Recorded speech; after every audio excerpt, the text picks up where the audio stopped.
আর তাসফিয়া একটা জুড়ে চিৎকার দিয়ে বলে উঠলো, আমার কোমরটা গেছে, আমি শেষ হয়ে গেলাম। বিয়ের প্রথম রাতে অর্থাৎ বাসর ঘরে যেই মেয়ে তার স্বামীকে বলে বর হিসাবে মেনে নিতে কয়দিন লাগবে, সে ঠিকটা বলতে পারবে না। আর হৃদয় জুড়ে শুধু তার বয়ফ্রেন্ড ইমরান থাকবে। আর যাই হোক, তার সাথে জীবন কাটানো আমার পক্ষে সম্ভব নয়। আমি তাসফিয়াকে কথাগুলো বলে রুম থেকে বের হয়ে আসলাম। তাসফিয়া কান্না করছে। তাসফিয়ার কান্নার আওয়াজে আব্বু আম্মু সবাই দৌড়ে আসে রুমে। আসসালামু আলাইকুম। তো ব্যাকগ্রাউন্ডে অনেকটাই নয়েজ আসবে, সেগুলোকে উপেক্ষা করে আপনারা গল্প দেখতে থাকেন, আশা করি মজা পাইবেন। তাসফিয়াকে নিচে পড়ে থাকতে দেখে আম্মু বলল, কিরে সৌরভ, বৌমা নিচে পড়ে আছে কেন? আমি বললাম, আমি কি করে বলবো, যে নিচে পড়ে আছেন তাকে জিজ্ঞাসা করেন। আব্বু বলল, তুই না জানলে কে জানবে? আমি বললাম, যে পড়ে আছে তাকে জিজ্ঞাসা করেন না, আমি তো একবার বললাম। আম্মু বলল, বিয়ের প্রথম দিনই এমন কথাবার্তা বলছিস কেন? বৌমার নিচে পড়ে আছে আর তুই কি করে?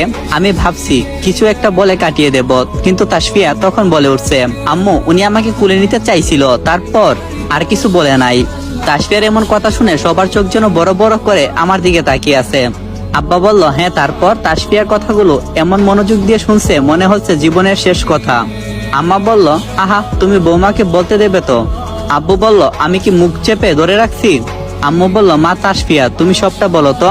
তাসফিয়া বলল, হ্যাঁ তারপর? আমি ওনাকে না করছিলাম বলে ইচ্ছে করে কুলের উপর থেকে আমাকে ফেলে দিয়েছে। ও মা, আমার কোমরটা বুঝি গেছে, ও মা আমাকে বাঁচাও বলে জুড়ে চিৎকার করতে লাগলো। আমি মনে মনে ভাবলাম, আরে এই মেয়ে তো অনেক ডেঞ্জারাস, তারপর থেকে আমাকে একটু সতর্ক থাকতে হবে। আব্বু বলল, হারামজাদা, তুই তো নিজের বড়ি নিতে পারিস না, আবার গেছিস বৌমাকে কুলে নিতে, ফের যদি দেখি তাহলে তোর খবর আছে। আম্মা বলল, আরে তুমি এসব কি বলছো? সৌরভ নিজের বউকে কুলে নেবে না? আব্বার আম্মার কথা শুনে দুলাভাই আর আব্বু দুইজনে হাসতে হাসতে চলে গেছে, সাথে আব্বা আম্মাও গেছে। আম্মা আপনারা পারেনও বটে। আমি বের হলাম বন্ধুদের সাথে একটু দেখা করব। আমি রুম থেকে বের হব, তখনই তাসফিয়া আবার চিৎকার দিতে লাগলো, এই তোমার সমস্যা কোথায়? কি করছো এমন? তাসফিয়া বলল, কোমরটা ব্যথা পাইছি তাই এমন করছি।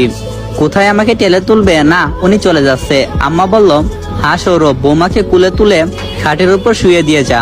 আমি মনে মনে বললাম, সত্যিটা যখন জানতে পারবে তখন সবাই আফসোস করবা। তখন আমি তাসফিয়াকে বললাম, দেখি তাসফিয়া তোমার হাতটা দাও। তাসফিয়া হাত বাড়িয়ে দিয়েছে। তাসফিয়া আমার দিকে তাকিয়ে হাত ধরছে। তাসফিয়াকে তুলে নিয়ে খাটের উপর শুয়ে দেব। ঠিক তখনই আমাকে নিচে ফেলে দেওয়ার পরিণতি আপনি দেখছেন। আর যদি আমার সাথে পাঙ্গা নিতে আসেন তাহলে আপনার কি পরিণতি করব আপনি তাও জানেন না। তাসফিয়াকে বই দেখানোর জন্য আমি বললাম, আম্মা আপনার বৌমা কি বলতে চাচ্ছে আপনি শুনবেন? তখনই দেখি তাসফিয়ার মুখটা যেন ছোট হয়ে গেছে। আম্মা বলল, কি বলছে? আমি বললাম, বলছে চিন্তা না করতে, তাসফিয়া খুব তাড়াতাড়ি ঠিক হয়ে যাবে। আচ্ছা তাসফিয়া তুমি একটু রেস্ট নাও, আমি একটু বাহির থেকে ঘুরে আসছি, কেমন? তাসফিয়া বলল, ঠিক আছে, আর শুনেন তাড়াতাড়ি আসবেন। আমি বললাম, কেন? তাসফিয়া বলল, বিকালে আমাদের